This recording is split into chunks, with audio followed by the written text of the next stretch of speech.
I just want to begin this morning by acknowledging everyone who has either contacted me or have been having some ongoing robust discussion around this topic of what happens when we die. I'm encouraged by that. I'm a great believer that our faith grows as we unpack these things with each other. It's also really important that you do come to your own conclusions, that you come to a place where it settles in, you're settled in your heart about matters that are eternal. That's a really, really important thing. We can't do that journey for you. It's just something that we all have to do ourselves. I thought I'd start this morning by showing you a picture, and it's a picture that I have in my office. And I've had this picture in every office I've had since actually I was at training college many years ago. But it's a picture by a guy by the name of Salvador Dali. And Salvador Dali, for those of you, is an amazing artist, or was an amazing artist. For younger people in the room, your link with Salvador Dali might be through the Chupa Chups lollipop logo. If you remember that, he designed that. But what I love about this picture is that Salvador Dali was someone who loved Catholicism, and he also loved physics, and he was an amazing artist. And so what he did was he took this picture, we created this picture of Jesus on a cross. But when you look at the cross is not a cross, it's something called a tesseract.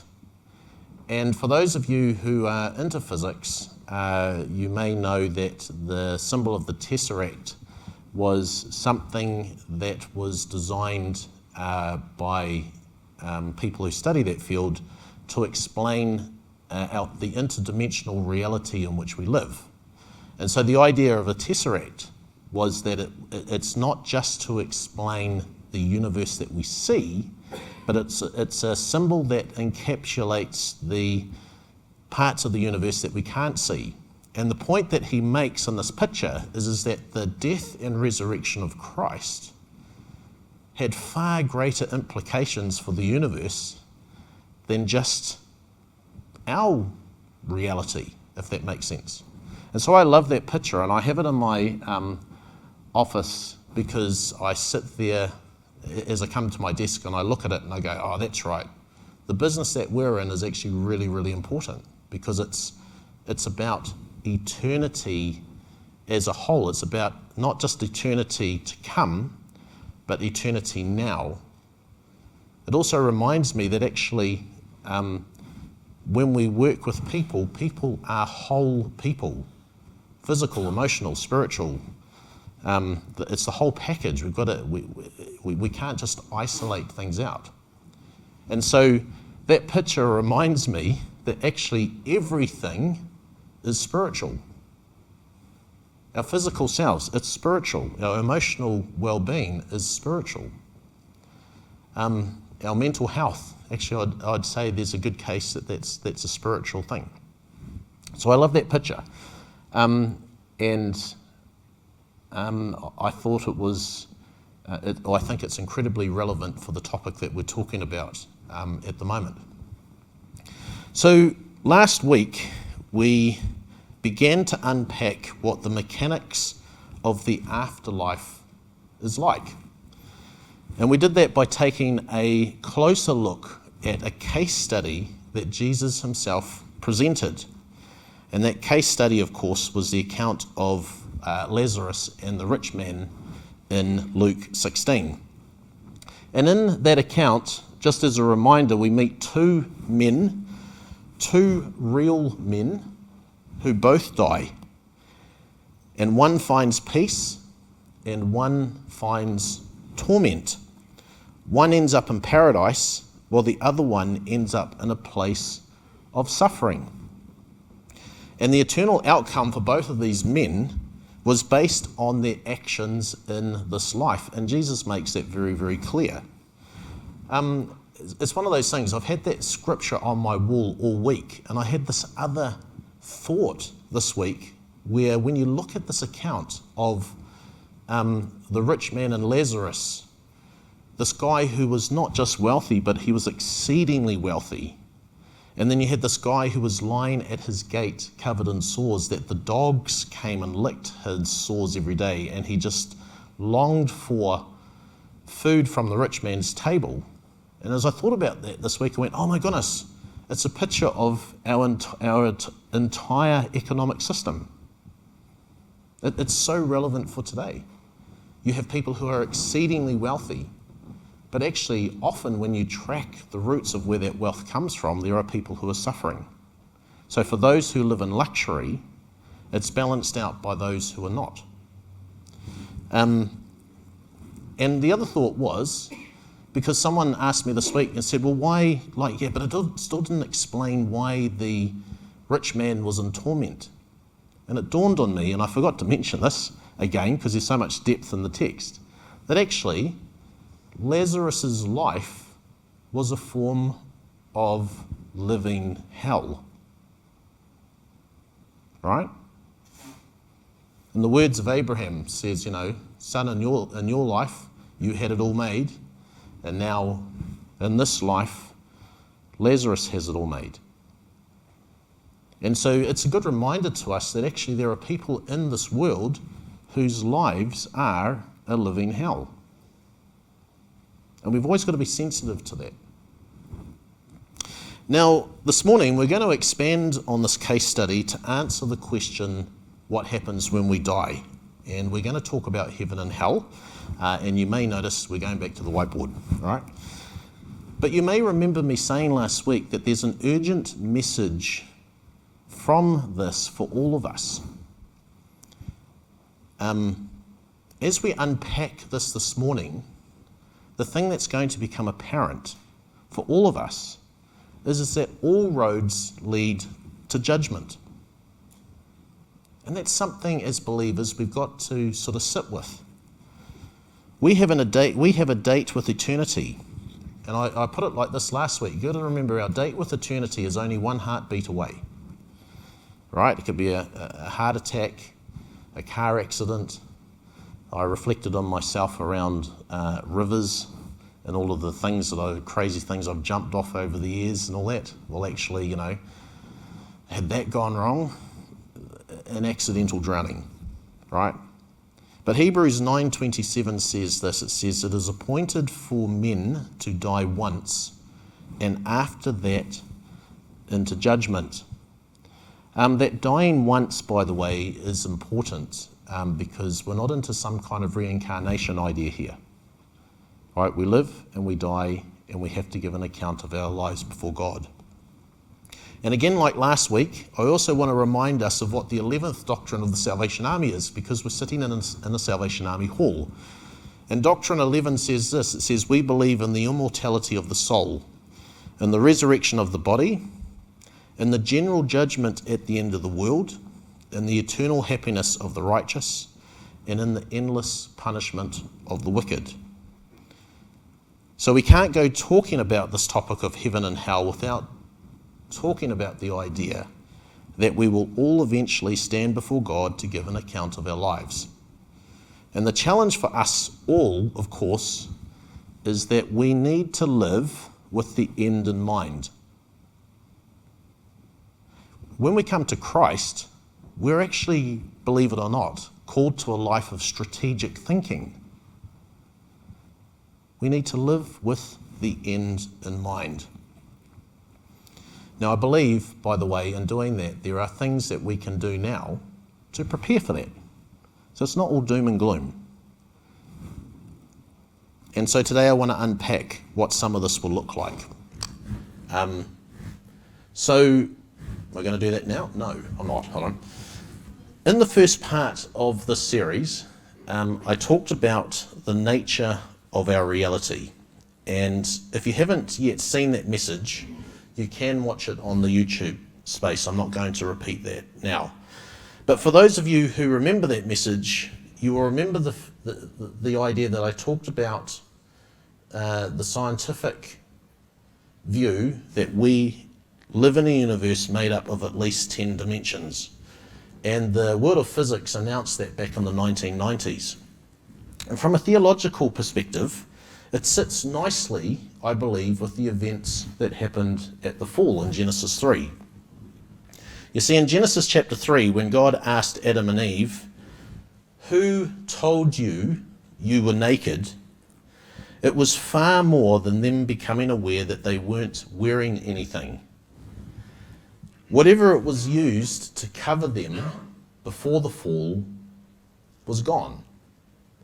And presumably it was a form of light. And I think at that moment that they were cut off from the full dimensional reality of the universe. And as I say, I unpacked that in part 1. But because of this, they were left exposed. Death and decay entered creation at that point, and the world was set on a trajectory for destruction. And Adam and Eve, because of the decision they had made, had placed themselves and all of their descendants under the judgment of God. Now, the good news, of course, is that in that very moment, and I mean that very moment, God began his rescue plan. It was almost like the kids are in trouble. We got to do something about this. It's kind of like he did the classic parenting thing, right? But he began a rescue mission that will eventually put things right again. But physical death is a consequence of the fall. And the consequence of death is judgment. And at death, our soul is separated from our physical body, and it's a pathway that we are all going to have to take. So in order to unpack what happens when we die, we're going to go through a very brief journey through the scripture. Now, in the Old Testament, the word grave had a number of Hebrew words associated with it. And the three main words were, firstly, a word we would pronounce as kiva, which literally means the place in which you lay a dead body, a literal grave. So when you go into a graveyard, it's full of kiva, right? There's graves everywhere. Then there was a second word called, we would pronounce it as matsiva, which means monument. And we would today call that a gravestone. All right, so you've got your grave, your physical grave, you've got your gravestone. In the Hebrew space, there were various monuments over the years throughout the Old Testament that were monuments to people who had passed away. Now, there was another word, and this is the word of interest to us, and it is the word Sheol. And Sheol is sometimes translated grave, but it's not grave as in kiva, it's grave as in the deeper sense. It meant the abode of the dead. And the first time that Sheol turns up in the Old Testament, it's in reference to Jacob, who was mourning the supposed death of his son Joseph. And it's interesting because in Genesis 37 verse 35, Jacob assumes that he will meet his son again in the afterlife. And interestingly, some translations record Jacob as saying, "Surely I will go down to Sheol in mourning for my son." Also, whenever Sheol is used in the Old Testament, you will notice that it starts with a capital letter. And this is because translators recognize the intent behind the word. It is a literal place beyond the grave. It is the abode or the home of the dead, or the home of the souls of people. In the Greek, Sheol is translated Hades. And it's not Hades from Greek mythology, not the character, but it's translated Hades as in a place. And then, in some of our translations, it is translated the word hell. And it's not very helpful for a number of reasons, because hell and Hades are different. And I'm going to unpack that shortly. Now, this idea of going down to Sheol was also used by the wicked and the righteous. And this throws people a bit, especially Christ followers, because this idea of dying and both the wicked and the righteous going down seemingly goes against our concept of going up to heaven, right? So if you think back about the times that we've talked about in your life, heaven and hell, my hunch is that hell has been associated with this idea of going down, and heaven has been associated with this idea of going up. Would that be fair enough to say? It's sort of the two go hand in hand. But when it comes to Sheol, the interesting thing was that both the wicked and the righteous went down. And you go, that's interesting. Now, while it can be a bit confusing in terms of a timeline, and because of the interdimensional nature of the universe, it seems that at the resurrection of Christ, in the afterlife, or the afterlife, what lies beyond the grave got a little bit of a renovation. It's very cool. I'll unpack that in a second. But in thanks to Jesus sharing about Lazarus and the rich man that we unpacked last week, and thanks to some of the other things that Jesus said, we can, I believe, get a fair idea about what lies beyond. Okay, time for some Bible questions. Here we go. Can I have question one up there? Turn to your neighbour and discuss this question. What did Jesus say to the repentant thief who was on the cross next to him? For those of you that know that, go.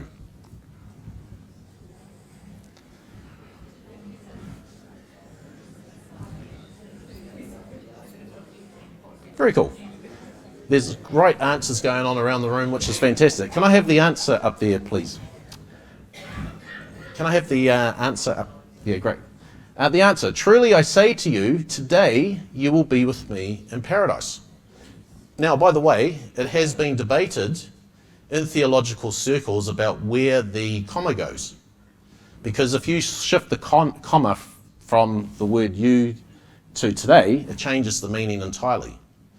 But the bulk of theological thinkers are more than comfortable with this idea that the comma is in the right place there. So truly I say to you, today you will be with me in paradise. Not truly I say to you today, comma, you'll be with me in paradise. It changes the meaning. But as I say, the bulk of what I call, I think, the field of healthy theological thought, the comma's in the right place. Okay, question 2. Here we go. What did the Apostle Peter say that Jesus did during the time he was dead on the cross? Okay, not as simple as the first one, but have a discussion amongst each other and go.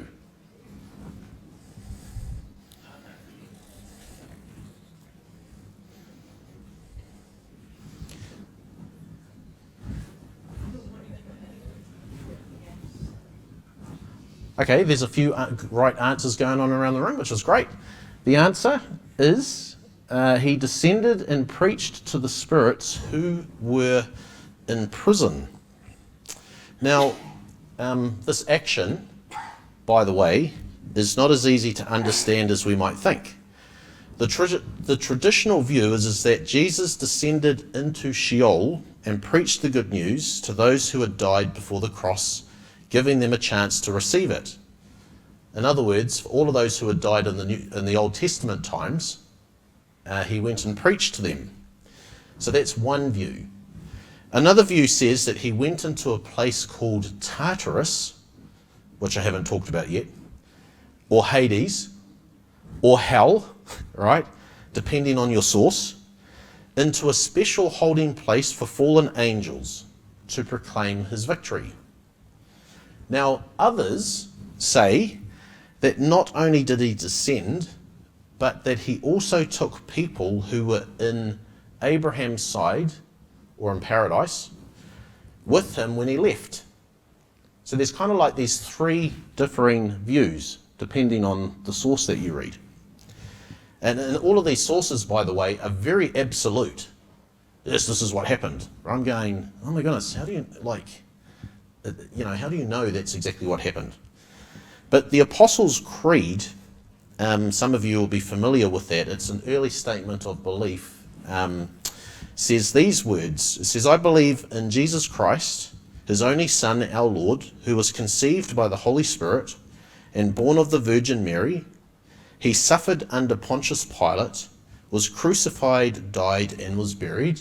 And then look at the next line. He descended into hell. The third day he rose again from the dead, and he ascended to heaven, and is seated at the right hand of God the Father Almighty. From there he will come to judge the living and the dead. So right in the early statements of belief, there was this idea that Jesus descended in the time that he had passed away on the cross, between there and the time that he rose. So, time for a diagram. I have agonized over this all week, people, because, So, if we take into account the account of the rich man and Lazarus, we see that, according to the words of Jesus, there's this place of torment, and there's another place called Abraham's side. And I'm sorry about my writing in advance. Also referred to as paradise, which is interesting because there's a theory that the origins of paradise, the word paradise, have actually come from this text, which is quite interesting. I was reading about that. I don't know what we do with that. I find it interesting. Anyway, and if you remember, in the story we had, in torment there was the rich man, and then in paradise there was Lazarus. And you'll remember from the text that it said that there was a great gulf fixed. I'll call it the fixed gulf. Now, in the Hebrew worldview, this was referred to as Sheol, and it's worth noting that it was for both good and bad. All right, and if we draw a dotted line around Sheol, like this, Sheol is for all of these things, all right? The torment, Abraham's side, the rich man was in torment, Lazarus was in paradise. They could communicate, they could talk with each other across the gulf, because that's what the text says. So that's why the ideas around the other dimensional realities that we can't get our heads around, I think, come into play here. So I'm just going to put that there. Then Paul talks about another place called Tartarus, Tartarus. He only refers to it once in the scriptures, but it is it's a prison. Sorry, I don't have spell check. Prison for fallen angels. And any time, not angels, my apologies. And any time this idea of a prison for fallen angels is mentioned in Scripture, the days of Noah are associated with it. And that's a very interesting thing. So there's like this thing. Now I put this at the bottom of Sheol because I don't know whether it's part of it or not, but it's just something that is referred to there. Then another place that is referred to in Scripture is this place called Hell, the lake of fire. As I say, it takes a bit of courage to talk about this, people. This is why I've agonized over this. But it's also called the final Gehenna in Revelation. So we've got another place here, and it's also referred to as the second death, and that's in Revelation 20. 1 to something, 7, thereabouts. Okay, so you'll notice that I've kind of stacked them on top of it because are they part of this or not? We don't really know. Then there's another place called, and I've put it sort of over here to the side, there's something called the bottomless pit.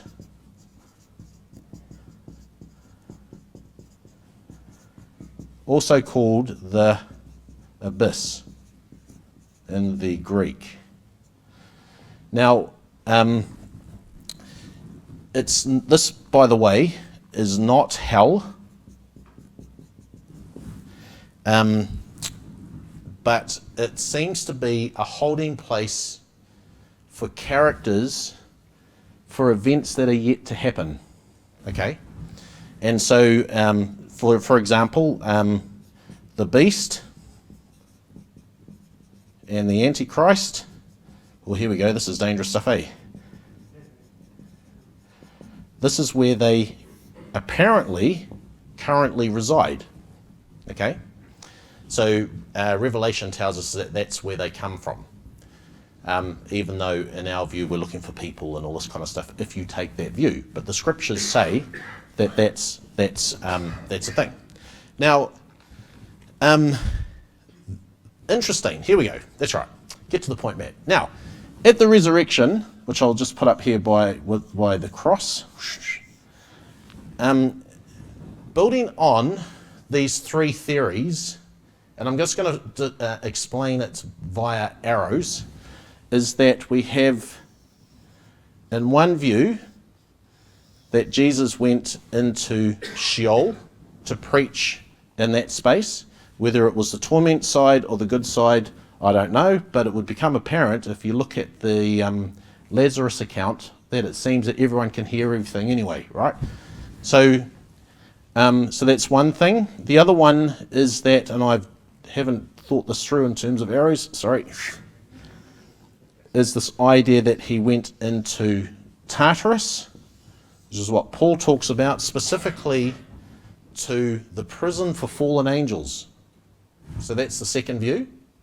The third view is that actually when he comes into Sheol, he actually leaves with everyone who is on Abraham's side. So he takes those people with him. What I might do is I might just go like this to make it a bit easier to see.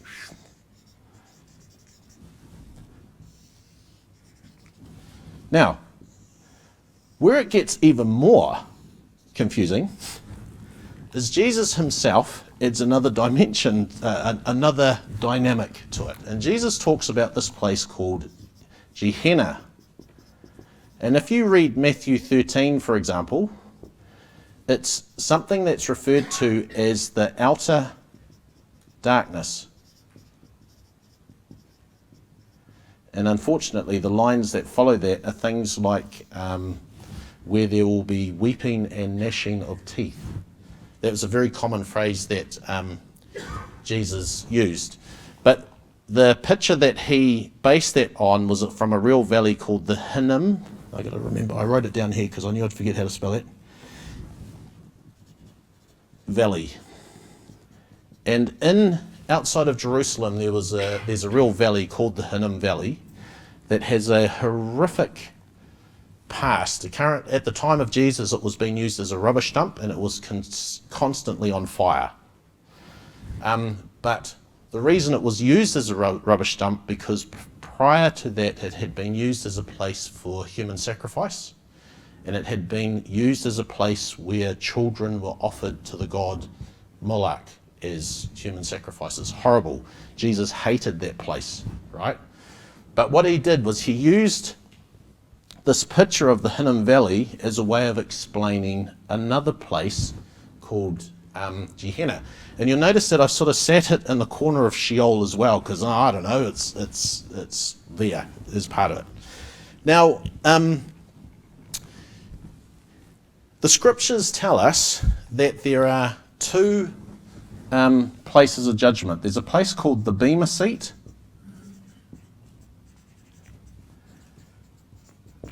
and that's in 1 Corinthians, got it off the top of my head, 3. And there's another judgment called the Great White Throne. And with both of those judgments, there's a whole lot of end times events that have got to happen that we aren't even going to go into here. But what I will do in blue, I'm just going to put end times as a way of saying that we could spend a week just unpacking that, but we ain't going to. Now, with the Bema Seat, it seems that the Bema Seat is actually located in heaven, and so I'm kind of lumping all of that together. Then if we put an eschatological or an end times view on it, we then have this new thing that happens called the new heavens and the new earth. This kind of comes out of this at the end. So basically all of creation, according to scripture, at the very end gets an entire refurbishment, right? New heavens and new earth. There'll be no pain or suffering. It's just, this, one of the things that I asked is, do you have heaven in your heart? Because it is so utterly mind-blowing when you study it. The second place, the Great White Throne, is the final place of judgment for people who have actively set their hearts against God. Right? And it doesn't take much to think about our history as a people, to think of people who we know who have actively gone against the things of God. And friends, you do not want to be at that judgment, because it does not end well. Because everyone who stands before God in this place ends up, unfortunately, consigned here.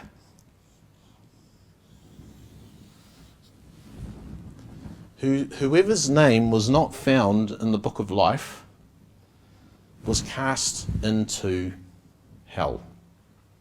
Those are hard words.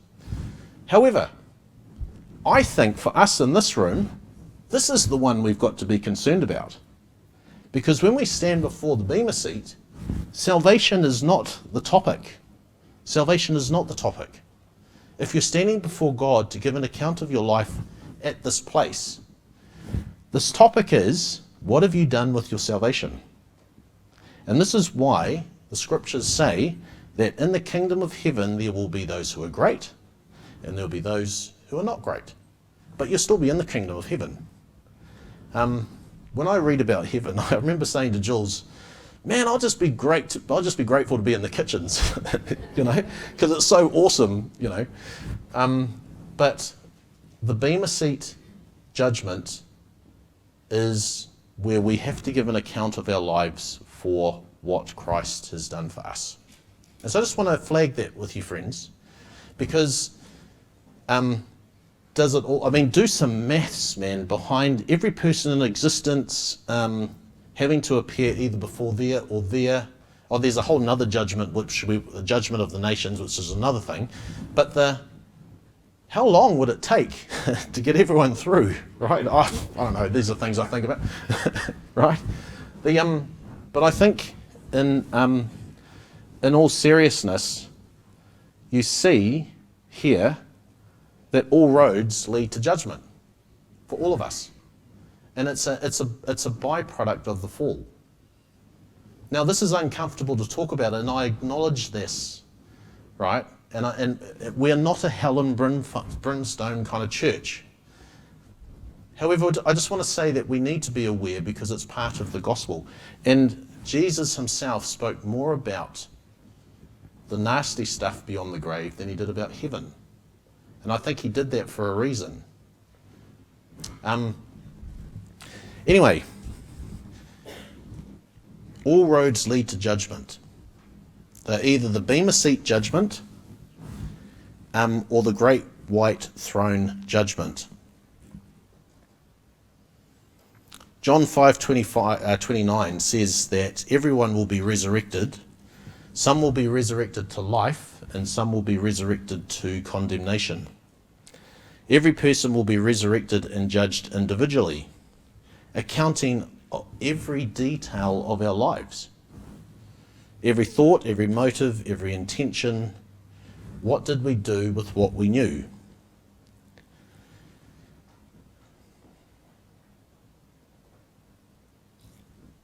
I've repeated myself. Oh, that's right. Okay.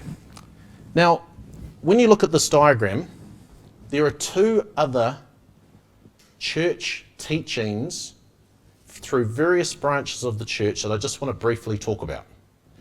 The first one is a teaching that you will probably have heard of. It's a teaching called purgatory. Now, purgatory is a teaching that has been put out over the years by our Catholic friends.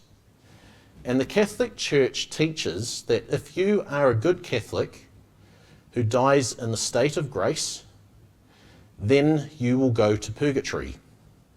And purgatory is a place of suffering. So this morning I was looking it up going, have I got this right? Yes, I have. Look, the Vatican II books. But there's this idea that because Christ suffered for us, then depending on how much time of suffering we've had in this life, we have to go to a place of suffering in order to complete our suffering before we then go to heaven. That's what purgatory is. And I'm quite cynical, and I think I can say this quite safely, because over the years, purgatory has been a great fundraising tool, right? And in fact, it was one of the things that Martin Luther at the time of the Reformation got upset by, because there were teachers going around teaching about purgatory. But guess what, friends? You can buy your way out of purgatory. This was a legit thing. He was wild about it, absolutely livid with it. There's a guy by the name of John Tetzel who went around saying that for every coin in the coffer rings, a soul from purgatory springs, right? That's how a lot of churches got their funding, right? So I have trouble with that, big trouble. But that's what purgatory is. Purgatory is taught as it's a place of torment and suffering. My big thing is if that's true, what if you go there and you can't get out? Because they say that that's kind of the step to heaven, right? So I just want to flag that with you. Man, oh boy, I see some stunned looks this morning. While I'm in the business of upsetting people, I want to address another doctrine, and it's another teaching called soul sleep. And some of you may have heard of the doctrine of soul sleep. And it's this idea that when we die, none of this happens, but we actually go into a sleep state until we are resurrected for judgment. That's what soul sleep teaches. The only problem with that is it doesn't fit with what Jesus talked about in this case of the rich man and Lazarus, and it doesn't kind of work with what he said to the thief on the cross. He said, today you'll be with me in paradise. Not, oh, you're going to sleep for a while and then we'll resurrect you and then we'll catch up for coffee. He didn't say anything like that, right? So I think, yes, I just want to say with soul sleep, and I say this also out of all respect, because I do, we all have different ideas on how these things work. The reality is we only have a glimpse, right? We only have a glimpse. So when people go hard and fast on the ideas and how it will work, I think that's where we can get ourselves in a bit of trouble. But I think the general principle of torment for those who have not submitted their lives to God. I think we can be confident in that. And we can be confident for paradise for those who have committed their lives to Christ, or what we would call heaven. But let me encourage you to continue discussing that amongst each other. Have some good, robust discussion. And if you'd like to discuss that further, please feel free to come and see me if you'd like to do that. The other thing, just two other brief things. As you discuss the topic of the afterlife, you're going to come across probably two other ideas. One of those ideas is something called universalism. And universalism is what I summarize it like this: universalism takes the forever out of hell. Right? It's this idea that all souls will eventually be released from the punishment of sin and be restored to God. So that's one thing that you run into. The other thing is something called annihilationism, which holds the position that all human souls will cease to exist after death, or after the great white throne judgment, when they are thrown into hell, because that's the word it says. They say they will cease to exist at that point. That's the idea behind that. So I just want to flag those. I think there are problems with both of those views, and that's simply this idea that people who hold those views expect God to change his nature. God doesn't change, right? It won't be like that. God is consistent. God is holy. And you have to remember that the pathway to destruction was a pathway that we chose. He's actually trying to get us out of a predicament that we set up. And when you look at it like that, it changes your perspective on things. Now, let's go positive. Heaven. Let's talk about heaven, right? What will heaven be like? By the way, it dawned on me too, some terminology that you might run into about heaven is Paul often talked about something called the third heaven. And just to put that in a simple way to understand, the first heaven is our atmosphere. The second heaven were the stars, and the third heaven was actually heaven as we know it, right? So you'll often hear Paul talking about the third heaven, and you go, what, are there three heavens? How does that work? No, he was talking about, anytime he refers to the third heaven, that's actually in the presence of Jesus, in the afterlife. But heaven will be mind-blowing, friends. Absolutely mind-blowing. The joys of heaven will include a newly created environment free of moral evil. And then it will house the ultimate model city, the New Jerusalem. For its citizens, there will be a deathless experience in resurrection bodies, knowing and loving God fully with other believers. So as I say, do you live with the hope of heaven in your heart? I do. I love the words of Jesus to his disciples in John 14. It says these words, do not let your hearts be troubled. You believe in God, believe also in me. My Father's house has many rooms. If that were not so, would I have told you that I'm going there to prepare a place for you? You know, sorry, here we go. This is how amazing I think it will be. Is that whatever our take on the days of creation in Genesis are, right, 6 days of creation and a day of rest, you will know that it's debated, or whether they're literal 24-hour periods or not, or whatever, right? The thing is that when you look at the life of Jesus and the words of Jesus, he actually believed they were 6 days. Whatever we do with that, I'm just saying that's what Jesus' take was. But the principle is this. Friends, 6 days to create all this. He's been gone for over 2,000 years. Right? Heaven will be so utterly mind-blowing. We'll have a concept now, but I often wonder, we might have disagreements and arguments amongst each other, But when we go to heaven, and you often hear people say, right, when I get to heaven, I've got some questions I want to ask God. Who's heard that? My hunch is that when we get to heaven and stand before God and look around, we're going to go, oh, it's fine, it's all right. Right?